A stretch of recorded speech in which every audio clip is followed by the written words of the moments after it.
My channel government jobs 9.0। आज की इस वीडियो में हम लोग जानने वाले हैं कि बिहार रेलवे जॉब्स की तैयारी कैसे करें। मेन टॉपिक है इस वीडियो का यही है कि बिहार रेलवे जॉब्स की तैयारी आप कैसे करें। इसकी पूरी जानकारी हम इस वीडियो में आपको देने वाले हैं।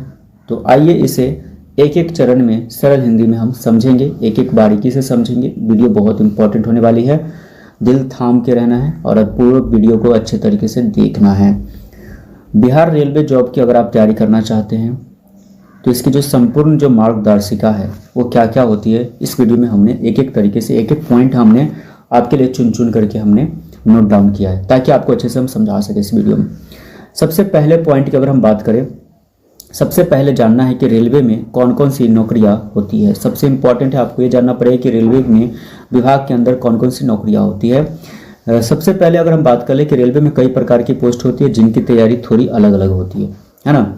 अब उनके हम श्रेणी की बात कर लेंगे, पद का नाम बात कर लेंगे और योग्यता की बात कर लेंगे। चलिए सबसे पहले हम श्रेणी देख लेते हैं। ग्रुप डी है, इसका पद का नाम देख लेते हैं। ग्रुप डी में क्या क्या से पोस्ट आते हैं, ट्रैकमैन हो गया, हेल्पर हो गया, है ना। उसके बाद इसमें आपको पॉइंट्स मैन हो गया। ये तीन जो आप पोस्ट देख रहे हैं यह आपको ग्रुप डी के अंदर आते हैं, यानी ट्रैकमैन, हेल्पर और पॉइंट्स मैन। अब इसकी योग्यता के लिए कम से कम 10वीं पास होना जरूरी है। अगर आप 10th पास है तो आप ग्रुप डी के लिए एलिजिबल है।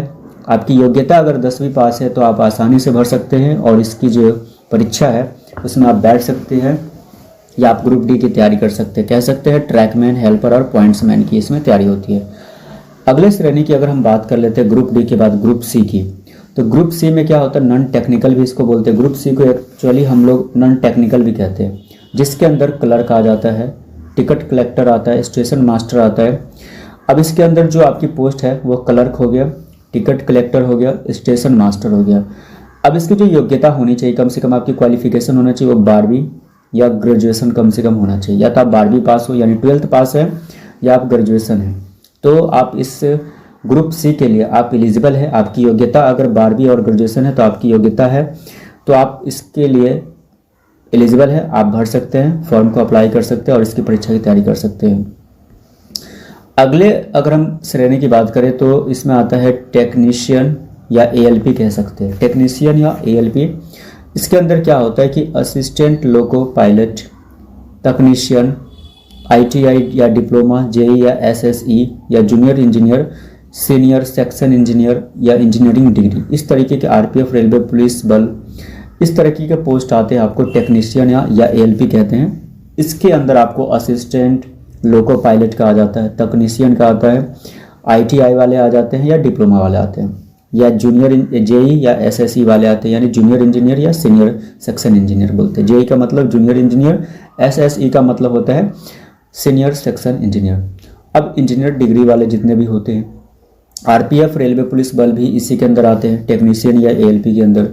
अब इसकी योग्यता कम से कम 10वीं या 12वीं पास होना चाहिए। या तो आप 10वीं पास है तो भी आप इसके लिए एलिजिबल है, साथ में ये डिग्रीज होनी चाहिए, है ना, जो आपको मैंने इसमें बताया। 12वीं पास है तो भी आप एलिजिबल हैं, तो आप इसके लिए अप्लाई कर सकते हैं। नंबर 2 अगर हम बात कर लेते हैं कि परीक्षा का जो स्वरूप है यानी एग्जाम पैटर्न जिसको बोलते हैं, तो एग्जाम पैटर्न क्या होता है, इंपॉर्टेंट है। अधिकांश रेलवे परीक्षाओं का पैटर्न इस प्रकार होता है, जैसे कि हम पहले की बात कर ले, पहले पॉइंट में CBT 1 में क्या होता है, कंप्यूटर आधारित परीक्षा होता है ना। CBT 1 में क्या होता है, आपका कंप्यूटर आधारित परीक्षा होता है जिसमें सामान्य ज्ञान यानी जीके एंड करेंट अफेयर्स से रिलेटेड होते हैं। उसके बाद आते हैं गणित यानी मैथ से आ जाते हैं, रीजनिंग यानी रीजनिंग तो पता ही है ना, जो कि किसी भी कंपटीशन में रीजनिंग के क्वेश्चन आते ही है। तो CBT 1 अगर मैं आपको बता दूं तो कंप्यूटर आधारित परीक्षा होती है जिसमें सामान्य ज्ञान हो गया, जिसके जीके एंड करेंट अफेयर्स से रिलेटेड क्वेश्चन आते हैं। गणित यानी मैथ्स आपकी होनी चाहिए, रीजनिंग होनी चाहिए। ये तो हो गया आपके CBT 1 को लेकर के। और रीजनिंग के बाद अगला सब्जेक्ट की बात करें, विज्ञान यानी साइंस, जो 10th स्तर का आपको पूछा जाएगा, है ना। तो अगर आप साइंस की पढ़ाई कर रहे हैं, खास करके आप रेलवे विभाग में जॉब के लिए, तो आप 10th स्तर का साइंस अच्छे से पढ़ें क्योंकि उससे प्रश्न आते हैं। अगला CBT 1 के बाद आता है CBT 2। ये अगर लागू हो, CBT 2 अगर लागू हो तब हो सकता है, नहीं लागू होगा तो नहीं हो सकता है। थोड़ी कठिन प्रश्नावली पोस्ट के अनुसार हो सकती है, इसकी जो तैयारी होती है थोड़ा सा टफ हो सकता है CBT 1 की अपेक्षा, है ना। तो इसमें आपको मेहनत ज़्यादा करना पड़ेगा। साथ में आप इसको तकनीकी ज्ञान यानी टेक्निकल पदों के लिए, यानी टेक्निकल जो पोस्ट होते हैं उनके लिए आपके पास टेक्निकल नॉलेज होना बहुत ज़रूरी होता है, इसमें साफ साफ लिखा है। उसके बाद अगला आ जाता है फिजिकल टेस्ट आता है, जिसको पीईटी बोलते हैं। तो पीईटी यानी अगर फिजिकल टेस्ट की बात कर ले तो इसमें खासकर ग्रुप डी या आरपीएफ पदों के लिए होता है। यानी फिजिकल टेस्ट आपको दो ही चीज़ के लिए आते हैं, ग्रुप डी और आरपीएफ के लिए होगा। तो आपको याद ध्यान रखना है, अगर आप ग्रुप डी की तैयारी करते हैं तो आपका फिजिकल टेस्ट अच्छा होना चाहिए, फिजिकल की तैयारी आपकी अच्छे से होनी चाहिए। उसके बाद इसमें फिजिकल टेस्ट में क्या क्या आपको लेगा, दौड़, वजन उठाना या लंबाई, इन सारी चीज़ों को लेकर के आपको मेन पॉइंट होते हैं, दौड़, वजन उठाना, लंबाई, इन सारी चीज़ों पर आपको ध्यान देना पड़ेगा, है ना। नंबर 3 पे आता है, अगर हम बात कर लेते हैं तैयारी का सही तरीका क्या होता है। सबसे पहले सामान्य ज्ञान यानी जीके को आपको अच्छे से पढ़ना है। तो आपको इम्पॉर्टेंट है कि जीके पढ़ना है, लेकिन कौन सा बुक सबसे इम्पॉर्टेंट इसके लिए होगा, खास करके रेलवे विभाग में। तो ज़्यादातर देखा गया है कि लूसेंट्स जनरल नॉलेज जो होता है किताब सबसे इम्पॉर्टेंट माना जाता है, महत्वपूर्ण बुक है लूसेंट जनरल नॉलेज। तो अगर आप तैयारी करते हैं रेलवे विभाग से रिलेटेड किसी भी जॉब्स की, तो आप लूसेंट जीके को अच्छे से आप पढ़ लो और तैयारी कर लो। एक एक क्वेश्चन को बारीकी से पढ़ो, आपकी तैयारी अच्छे से हो जाएगी और ज़्यादातर चांस होते हैं कि आपके जीके निकलने के चांस होते हैं। बिहार और भारत से जुड़े करंट अफेयर्स रोज पढ़ना आपको पड़ेगा, चाहे इसके लिए आप न्यूज़पेपर ले सकते हैं, अखबार ले सकते हैं, यानी खास करके बिहार और भारत से जुड़े जो करंट अफेयर्स है उसको आपको रोज पढ़ना पड़ेगा। अब इसमें क्या कहता है कि रेलवे प्रीवियस ईयर पेपर से आपको अभ्यास करना है, यानी प्रीवियस ईयर का जितना भी पेपर्स है, ये तो हर एग्ज़ाम के लिए जितने भी कंपटीशन एग्जाम है उनके 5 साल का जो प्रीवियस ईयर है उसका जो आपको करना ही चाहिए रिवीजन, बहुत इंपॉर्टेंट होता है। इसमें आता है पॉइंट बी में मैथ आता है। अगर गणित के लिए बात करें तो इसमें अगर हम बता दें तो RS अग्रवाल या लूसेंट मैथ्स आप पढ़ सकते हैं। ये दोनों जो पब्लिकेशन होते हैं आपके रेलवे विभाग की, अगर आप जॉब की तैयारी करते हैं ना, तो दोनों बुक जो दोनों पब्लिकेशन होते हैं बहुत ज़्यादा इंपॉर्टेंट होते हैं, चाहे वो RS अग्रवाल हो चाहे वो लूसेंट्स मैथ हो, दोनों इंपॉर्टेंट हो जाते हैं। आगे हम बात कर लेते हैं मैथ के अंदर जो टॉपिक होता है, मेन टॉपिक आपको कवर करना है, प्रतिशत, लाभ हानि, प्रतिशत यानी परसेंटेज, लाभ हानि, प्रॉफिट लॉस, समय दूरी यानी टाइम डिस्टेंस, औसत, एवरेज, अनुपात, रेशियो जैसे टॉपिक रोज अभ्यास करना पड़ेगा। ये जो टॉपिक है आपके मैथ के अंदर, यानी परसेंटेज, प्रॉफिट लॉस, जो है टाइम डिस्टेंस और एवरेज और रेशियो, तो ये जो टॉपिक है मैथ के लिए जो आपको नोट कर लेना है। सी पॉइंट आता है रीजनिंग। अब इसमें क्या होता है, verbal and non verbal reasoning आपको पूछ सकते हैं। इसके लिए जो रीजनिंग के लिए सबसे इंपॉर्टेंट पब्लिकेशन बुक हम बोलते हैं, प्रोवाइड करते हैं, सभी को बोलते हैं हम RS अग्रवाल, आपके लिए सबसे बेस्ट होगा। वैसे तो दोनों के लिए RS अग्रवाल ही बेस्ट होता है। तो अगर आप रीजनिंग की तैयारी करना चाहते हैं तो आप RS अग्रवाल का ले सकते हैं, जिसमें verbal and non verbal reasoning आपको मिलेगा। खास करके इसमें क्या होता है कि डेली 20 से 30 सवालों का अभ्यास करना है। रीजनिंग के अंदर कम से कम 20 से 30 सवाल आपको अभ्यास करना ही करना है। अगले बात कर लेते हैं पॉइंट डी, साइंस की बात करते हैं यानी विज्ञान। इसमें 10वीं NCERT किताबों से फिजिक्स, केमिस्ट्री और बायोलॉजी के बेसिक कॉन्सेप्ट को पढ़ना पड़ेगा।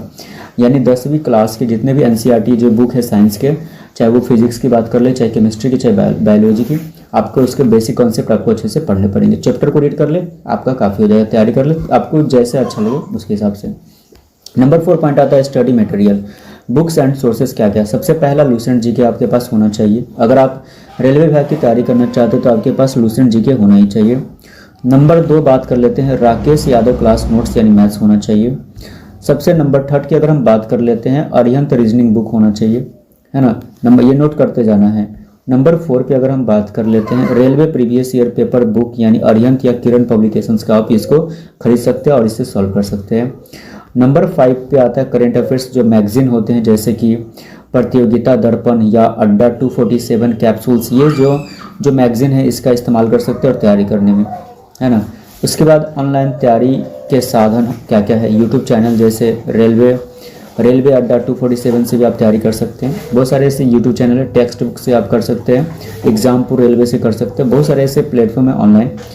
आपको ऑनलाइन मॉक टेस्ट देना है, टेक्स्ट बुक, ओलीबोर्ड, अड्डा 247 ऐप्स पे, इसके ऐप्स है खुद के, यहाँ जाकर के आप मॉक टेस्ट दे सकते हैं और अच्छे से तैयारी कर सकते हैं। नंबर 6 की बात कर लेते हैं, नियमित दिनचर्या बनाएं। समय, विषय, सब्जेक्ट क्या होता है, टाइम टेबल तो बहुत इंपॉर्टेंट है जो कि आपको पता ही होगा। मॉर्निंग 6 से 8 आपको क्या करना है, सुबह में 6 से 8 गणित रीजनिंग बनाना है, दोपहर में 12 से 1 विज्ञान पढ़ना है, शाम 5 से 6 आपको जीके करंट अफेयर्स पढ़ना है, रात 8 से 9 मॉक टेस्ट रिवीजन करना है। ये आपको नोट कर लो, बहुत इंपॉर्टेंट है, नोट करके आपको अपने रूम में चिपका लेना है और इसके हिसाब से आपको फॉलो करना है। यानी सुबह 6 से 8 आपको गणित रीजनिंग पढ़ना है, दोपहर 12 से 1 विज्ञान पढ़ना है, शाम 5 से 6 जीके करंट अफेयर्स, रात 8 से 9 मॉक टेस्ट लगाना है। उसके बाद जरूरी जो बातें हैं आपको क्या करना है, नकारात्मक सोच न रखें, हमेशा पॉजिटिव है, रोज़ थोड़ा थोड़ा अभ्यास करें। उसके बाद क्या करना है, पुरानी रेलवे जो परीक्षाओं के जो पेपर है उनको हल करें। सबसे इंपॉर्टेंट है, ये तो हम हर बार बोलते हैं, शारीरिक फिटनेस पर ध्यान दें, थोड़ा हेल्थ पे भी ध्यान देना पड़ेगा आरपीएफ और ग्रुप डी के लिए खास करके। वैसे तो हेल्थ इज वेल्थ होता है, तो हेल्थ पे ध्यान दे ही सबसे इंपॉर्टेंट होता है। आपका हेल्थ नहीं रहेगा, हेल्थ इशू आएगा तो फिर आप किसी भी एग्जाम के लायक ही नहीं। सबसे पहली बात तो हेल्थ पहले ध्यान दें, खाया पिए एकदम मस्ती से, उसके बाद अच्छे से खाने खाए, बाहर का खाना अवॉइड करें, ज़्यादा तेल ना खाए, अपने बॉडी को फिट रखें, एक्सरसाइज करें सुबह मॉर्निंग के टाइम में। तो इस तरीके से आप रेलवे विभाग की जॉब की तैयारी कर सकते हैं। मेरे चैनल पर अगर आप पहली बार है तो चैनल को जरूर सब्सक्राइब कर लें। इसी तरीके से जो गवर्नमेंट जॉब से रिलेटेड हम लाते रहते जानकारी। Thank you so much video को वॉच करने के लिए। मिलते हैं नेक्स्ट वीडियो में, तब तक के लिए बाय बाय।